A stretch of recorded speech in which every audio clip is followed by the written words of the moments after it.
বউবাজারে মাটির চরিত্র পরীক্ষা মেট্রোর কাজ শেষের পর এবার মাটি পরীক্ষা কেএমআরসিএল এর জিওফিজিক্যাল ডেমোগ্রাফিক সার্ভে কেএমআরসিএল এর দুর্গাপিতুরি লেন শেখরাপাড়ায় সমীক্ষা বউবাজারে বাড়ি তৈরিতে সমস্যা এড়াতেই পরীক্ষা কথা বলবো আমাদের প্রতিনিধি আবির ঘোষাল রয়েছেন সঙ্গে। আবির,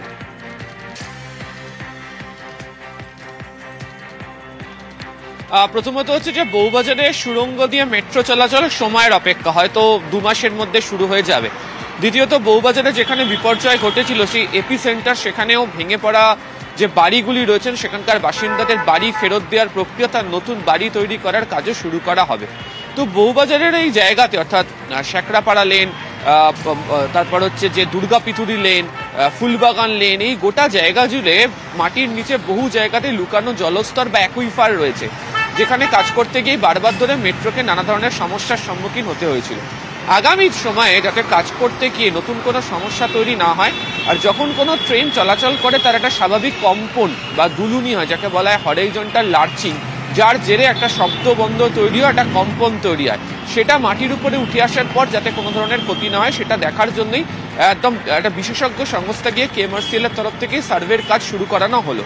মানে এটা ইসিজি মেশিনের মতো দেখতে, এখান থেকে অনেকগুলো তার বেরিয়ে যাবে এবং সেখান থেকে বিশেষ মাধ্যমে মাটির নিচে একটা সাউন্ড পাঠানো হয়, 3 কেজি হ্যামার দিয়ে আঘাত করা হয় এবং তার জেরে শব্দ যায়, সেই শব্দের যে প্রতিঘাত হয় বা ফেরত চলে আসে তার ডেটার উপরে নির্ভর করে থাকবে সেখানে মাটির নিচের ঘনত্ব কি বা অ্যাকুইফারের যে অবস্থান সেই অনুযায়ী আগামী দিনে কাজ করতে গিয়ে নতুন করে কোনো সমস্যা তৈরি হতে পারবে কিনা। ইতিমধ্যে সেই কাজ গতকাল রাত থেকে শুরু করা হয়েছে এবং এটা দিনের বেলা করা যাবে না, একদম রাতের বেলায় করতে হবে, যাতে চারিদিকে কোনো ধরনের কোনো শব্দ যাতে না হয়। এবং যারা স্ট্রাকচারাল ইঞ্জিনিয়াররা রয়েছেন তারা বলছেন এটা অত্যন্ত শুভ উদ্যোগ এবং বউবাজার যেভাবে বারবার ধরে সমস্যায় ফেলেছে সেই ধাপ থেকে বেরিয়ে আসতে পেরেছে মেট্রো কর্তৃপক্ষ। ডিসেম্বর মাসে কাজ মাটির নিচে শেষ হয়ে গিয়েছে, মানে কনস্ট্রাকশনের কাজ শেষ হয়ে গিয়েছে। এখন পরবর্তী ধাপে বাড়ি তৈরি করার কাজ করতে গিয়ে যাতে বর্তমানে অবস্থাতে থাকা পুরনো বাড়িগুলোর এবং যে নতুন বাড়িগুলো তৈরি হবে যাতে কোনো ধরনের সমস্যা তৈরি না হয় সেই বিষয়টাই দেখার কাজ তারা করবেন। ফলে এই অত্যাধুনিক প্রযুক্তিকে ব্যবহার করেই এই কাজ বউবাজারে শুরু করলো হচ্ছে কেএমআরসিএল।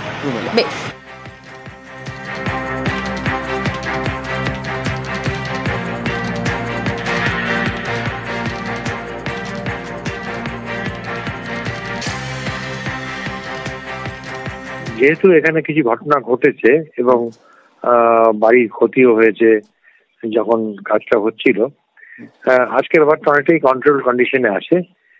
তার ফলে এই মাটির চরিত্র বুঝে নিয়ে মানে মেট্রো চালু করার আগে এটা খুবই পজিটিভ কাজ বলে মনে হচ্ছে।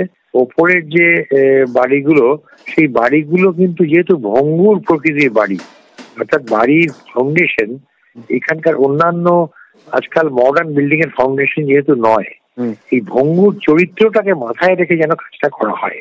নিশ্চয়ই রেল থেকে কিছু বলা থাকবে যে কোন জায়গাগুলোতে কোনো অসুবিধা নেই, মানে কোন জায়গাগুলো ফাইল করলে যে টানেলটা আছে নতুন হলো সেই টানেলটা যেন ইনজিওর না হয় কখন, সেই জায়গাগুলো দেখানো থাকলে সেখানে যদি নতুন বিল্ডিং হয় আমার মনে হচ্ছে না এতে কোনো প্রবলেম।